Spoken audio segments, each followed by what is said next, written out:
Some films are just movies, but then there are those that are something else entirely. They're experiences, right?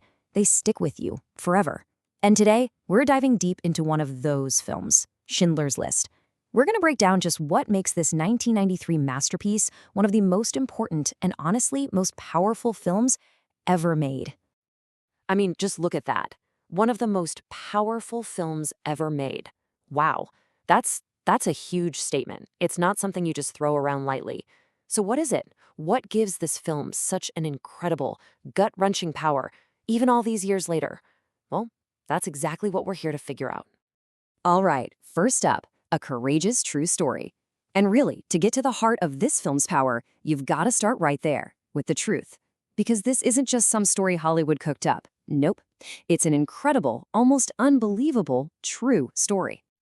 So, let's talk about the man himself, Oskar Schindler. Now get this, he was a member of the Nazi Party. He was this charming, slick businessman who, at first, saw the war as, well, a massive business opportunity. He is, by all accounts, the last person you'd ever pick to be a hero. And that right there is exactly what makes what he did next so profound. And that transformation, it all comes down to this number, 1,000. Actually, over 1,000. Schindler literally turned his factory into a safe haven. He put together his famous list, not for money, but to save lives.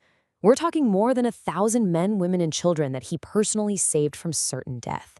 I mean, just try to wrap your head around that. The sheer scale of what one person managed to do, it's just staggering. Okay, section 2, a lesson in humanity. Because, this film's impact goes way beyond the historical facts or that incredible number. It's really about what those facts show us. A really deep and timeless lesson about what it means to be human. And this is really the core tension of the whole film, right? On one hand, it makes you look straight into one of the absolute darkest moments in all of human history, no flinching away. But then, right in the middle of all that darkness, it shows you this tiny sliver of light. It's this incredible reminder that one person's courage, just one person, can actually make a world of difference. And that's why it's so much more than just a history lesson. It's really this deep dive into what we're all made of. It gets you asking these huge questions, Like, what does it even mean to be human? How do you find your moral compass when the entire world seems to have lost its way? And what would you do just to survive? These aren't easy questions, and they're the ones that really stick with you, long after the credits roll. All right, part 3, the craft of impact. Because, look, a story this huge, this important, it needs some seriously masterful filmmaking to pull it off.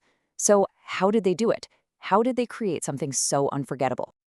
Okay, first off, the acting is just on another level. The whole film really rests on these 3 incredible performances. You've got Liam Neeson, who is just perfect as Oskar Schindler. You see him go from this smooth-talking opportunist to this hero who never wanted to be one.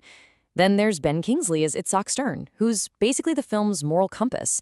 And on the other side of that, my gosh, Ralph Fiennes as Amon Goth is just absolutely chilling. A truly terrifying look at what evil looks like. And then, behind the camera, you've got a total dream team. Steven Spielberg's direction is just masterful. It's so restrained and mature, it really became a defining moment in his career. The music by the legendary John Williams is, well, it's just unforgettable. It's so haunting, but also has these moments of hope. And then you have the cinematography by Janusz Kaminski, which basically created the whole look and feel of the movie. Yeah, let's talk about that cinematography for a second, because it's so important. The choice to shoot almost the entire film in black and white, genius. It gives it this raw, almost documentary feel. It stops feeling like you're watching a movie and starts feeling like you're witnessing history. And because of that, when they do use color, everyone remembers the girl in the red coat. It's absolutely devastating. It's this tiny flash of innocence in a world that's been completely drained of color and life, a symbol of every single individual life that was being lost. So let's bring it all together. Section 4, a defining cinematic legacy. You've got this unbelievable true story. You've got these huge questions about humanity. And it's all wrapped up in this masterful, soul-stirring filmmaking. When you put all that together, you don't just get a great movie. You get a true legacy. Yeah, this quote really nails it. A piece of art that defines historical cinema. That's exactly right. Schindler's List stopped being just a movie. It became the benchmark. It proved that a film could do more than just entertain. It could be a witness to history. It could educate. And it could make us promise to never, ever forget. And so, in the end, the film leaves you with this one huge question. It's not just about what happened back then. It's a challenge for all of us, right now. It shows us, without a doubt, that even when things seem impossibly dark, one person's courage, one person's compassion can literally change the world. And so it turns that question back on all of us, asking, what is our capacity for good?